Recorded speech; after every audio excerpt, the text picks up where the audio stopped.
পদ্মা সেতুতে নাকি দুর্নীতি হয়নি, এখন থলের বিড়াল বের হচ্ছে। লিটন চৌধুরীর চাপে কিনতে হয় 900 কোটি টাকার জমি। এদিকে দিল্লিতে গৃহবন্দী শেখ হাসিনা যোগাযোগ করতে পারছেন না কারো সাথে। জানাবো রাশিয়া ইউক্রেন যুদ্ধ বন্ধে মোদির প্রচেষ্টা, মস্কোয় যাচ্ছেন অজিত দোভাল। দ্রুত ও দীর্ঘ সিদ্ধান্ত গ্রহণে ব্যর্থতা অন্তর্বর্তী সরকার নিয়ে হতাশার জন্ম দিচ্ছে বলছেন আমির খসরু। এবং সর্বশেষ জানাবো স্বপ্ন পূরণের আগে দমে যেও না, ছাত্রদের উদ্দেশ্যে প্রধান উপদেষ্টার বক্তব্য। শুনছিলেন সংবাদ শিরোনাম, এবারে বিস্তারিত। তার আগে অনুরোধ থাকবে আমাদের চ্যানেলটি সাবস্ক্রাইব করে পাশে থাকা বেল আইকনটি ক্লিক করুন। দিল্লিতে গৃহবন্দী শেখ হাসিনা যোগাযোগ করতে পারছেন না কারো সাথে। শেখ হাসিনা বর্তমানে দিল্লির কাছাকাছি কোনো বিমান ঘাঁটির একটি নিরাপদ বাড়িতে অবস্থান করছেন। সেখান থেকে কারো সাথে যোগাযোগ করতে পারছেন না তিনি। আন্তর্জাতিক পুরস্কারপ্রাপ্ত অনুসন্ধানী সাংবাদিক সেলিম সামাদ ভারতীয় সংবাদ মাধ্যম নর্থ ইস্ট নিউজে লেখা এক প্রতিবেদনে এসব দাবি করেছেন। সেলিম সামাদ অজ্ঞাত লিখেছেন, তিনি নিশ্চিত নন 5ই আগস্ট দিল্লিতে হাসিনাকে গৃহবন্দী করা হয়েছে কিনা। তবে তিনি একটি সূত্রে বরাত দিয়ে বলেছেন, প্রধান উপদেষ্টা ডক্টর মোহাম্মদ ইউনূস শপথ গ্রহণের পর মোদির সঙ্গে ফোনে আলোচনা করেন। এ ঘটনার পরপরই হাসিনার সঙ্গে যোগাযোগের সব ডিভাইস বিঘ্ন ঘটে। এরপর থেকে তিনি আর কারোর সঙ্গে যোগাযোগ করতে পারছেন না। শেখ হাসিনার ওই বাড়ির বাইরে যাওয়ার অনুমতি নেই, এমনকি ঘাটির ভিতরে শেখ হাসিনার জন্য থাকা একটি সুপার শপে যাওয়ার সুযোগ পাননি তিনি। যদিও হাসিনার বাড়ি থেকে সুপার শপটির দূরত্ব পায়ে হাঁটার পথ। হাসিনার যে কারোর সাথে যোগাযোগের সুযোগ নেই, এটি প্রমাণে আরও কিছু বিষয় তুলে ধরেছেন সেলিম সামাদ। লিখেছেন, শেখ হাসিনার মেয়ে সাইমা ওয়াজিদ বিশ্ব স্বাস্থ্য সংস্থার আঞ্চলিক পরিচালক হিসেবে দিল্লিতে অবস্থান করছেন, কিন্তু তিনি এখন পর্যন্ত তার মায়ের সঙ্গে দেখা করার সুযোগ পাননি। যদিও শেখ হাসিনা 1 মাস ধরে দিল্লিতেই আছেন। এছাড়া ছেলে সজীব ওয়াজিদ জয় দিল্লিতে গিয়ে মায়ের সঙ্গে দেখা করতে চেয়েছিলেন, কিন্তু জয়কে দিল্লিতে আসতে বারণ করা হয়, কারণ তিনি দেখা করতে পারবেন না। শেখ হাসিনাকে যে নির্জন বাড়িতে রাখা হয়েছে সে ব্যাপারে তার ছেলে মেয়ের নীরবতা স্পষ্ট। সাদামের দাবি, হাসিনার ফোনের যোগাযোগ বিচ্ছিন্ন করে দেওয়া হয়েছে, ফলে পরিচিত কারোর সঙ্গে কথা বলতে পারছেন না তিনি।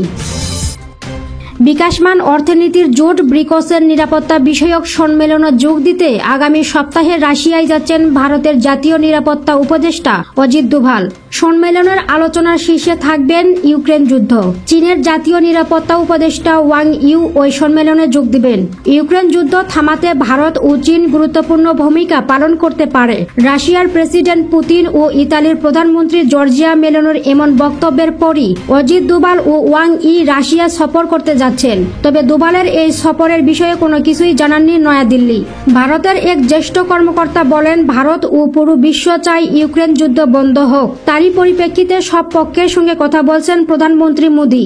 রাশিয়া ও ইউক্রেনের মধ্যে মধ্যস্থতাকারী হিসেবে কাজ করার কোনো ইচ্ছাই নেই তার। তবে যুদ্ধ বন্ধের সব উদ্যোগে সমর্থন দিতে চান তিনি, যেন নারী ও শিশুরা ক্ষেপণাস্ত্র, রকেট ও গুলির শিকার না হয়। ব্রিকসের সম্মেলনে চীন ও ব্রাজিল সহ জোটটির অন্যান্য সদস্য দেশের প্রতিনিধিদের সঙ্গে সাক্ষাৎ করবেন দোভাল। ইউক্রেন যুদ্ধ বন্ধের উদ্যোগে কিভাবে সাহায্য করা যায় আলোচনা করবেন সে বিষয়ে। রাশিয়া ও ইউক্রেন এই দুই দেশের সঙ্গেই মোদির ভালো সম্পর্ক থাকার পরিপ্রেক্ষিতে ইতিমধ্যেই যুদ্ধ বন্ধ করতে নয়াদিল্লি ও বেইজিংয়ের ভূমিকা রাখার আহ্বান জানিয়েছেন পুতিন ও মেলোনি। পদ্মা সেতুতে নাকি দুর্নীতি হয়নি, এখন থলের বিড়াল বের হচ্ছে।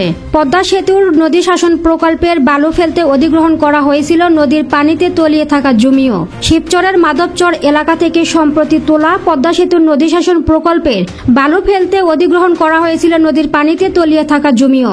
শিবচরের মাধবচর এলাকা থেকে সম্প্রতি সত্যজিৎ ঘোষ নদী শাসনের জন্য তোলা বালু ফেলতে পদ্মা সেতু প্রকল্পে কেনা হয়েছিল 900 কোটি টাকার জমি। সেই জমির বড় অংশ নদীর পানিতে বিলীন হয়ে গেছে, এখন ভাঙন চলছে। পদ্মা সেতু প্রকল্পে থাকা দায়িত্বশীল কর্মকর্তারা বলেছেন, তখন জমিগুলো কেনার কোনো প্রয়োজনই ছিল না, কিনতে হয়েছে সাবেক প্রধানমন্ত্রী শেখ হাসিনার ফুফাতো ভাইয়ের ছেলে নূরে আলম চৌধুরীর কৌশল ও চাপে। তখন আন্দোলন করে জমি কিনতে বাধ্য করা হয়। স্থানীয় বাসিন্দাদের দাবি, ওই জমির একাংশের ভুয়া মালিক সাজিয়ে ক্ষতিপূরণের টাকা আত্মসাৎ করা হয়েছে। কারণ চরের জমির কোনো মালিক আসলে ছিলেন না, ছিল খাস জমি। জমির কোনো প্রকৃত মালিককে ক্ষতিপূরণের টাকার একাংশ দিয়ে বাকিটা আত্মসাৎ করা হয়েছে। পদ্মা সেতু প্রকল্পের তৎকালীন পরিচালক মোহাম্মদ শফিকুল ইসলাম বলেছেন, নদী শাসনের জন্য 6-7 কোটি ঘনমিটার বালু তোলা হয়। এর বেশিরভাগই মাদারীপুরের চরে ফেলা হয়েছে। মাদারীপুরের চরের জমি অধিগ্রহণ করতে হলেও শরীয়তপুরে স্থানীয় কৃষকদের কিছু ক্ষতিপূরণ দিয়ে জমিতে বালু ফেলা হয়েছিল। তিনি বলেন, সরকারের উচ্চ পর্যায়ের অনুমতি নিয়ে জমি ফেলার সিদ্ধান্ত নেওয়া হয়। দ্রুত ও দীর্ঘ সিদ্ধান্ত গ্রহণে ব্যর্থতা অন্তর্বর্তী সরকার নিয়ে হতাশার জন্ম দিচ্ছে বলছেন আমির খসরু। দ্রুত ও দীর্ঘ সিদ্ধান্ত গ্রহণে ব্যর্থতা অন্তর্বর্তী সরকারের সাফল্য নিয়ে জনমনে হতাশার জন্ম দিচ্ছে বলে মন্তব্য করেন বিভিন্ন রাজনৈতিক দলের নেতারা। তারা বলছেন, প্রয়োজনীয় পদক্ষেপ গ্রহণে সরকারের দ্বিধা ও ধীরগতি জনগণের আশাভঙ্গের কারণ হতে পারে। অন্তর্বর্তীকালীন সরকারের 1 মাস কেমন গেল, কেমন হতে পারত শীর্ষক আলোচনা সভায় বিভিন্ন রাজনৈতিক দলের নেতারা এ কথাগুলো বলেন। আজ রোববার ঢাকা রিপোর্টার্স ইউনিটি মিলায়তনে এক সভায় আয়োজন করে আমার বাংলাদেশ পার্টি।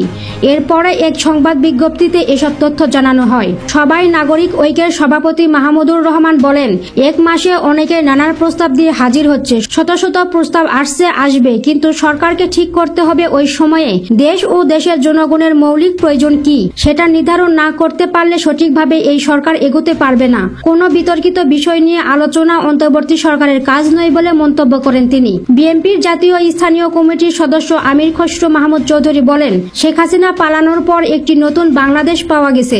এখন মানুষ মুক্তভাবে বাঁচতে চায়, চলতে চায়। দেশের প্রায় 65% মানুষ তরুণ, যুবক উল্লেখ করে তিনি বলেন, অন্তর্বর্তী সরকারকে মানুষের ভাবনাকে অগ্রাধিকার দিয়ে ঐক্যবদ্ধভাবে সমস্যা সমাধান করতে হবে।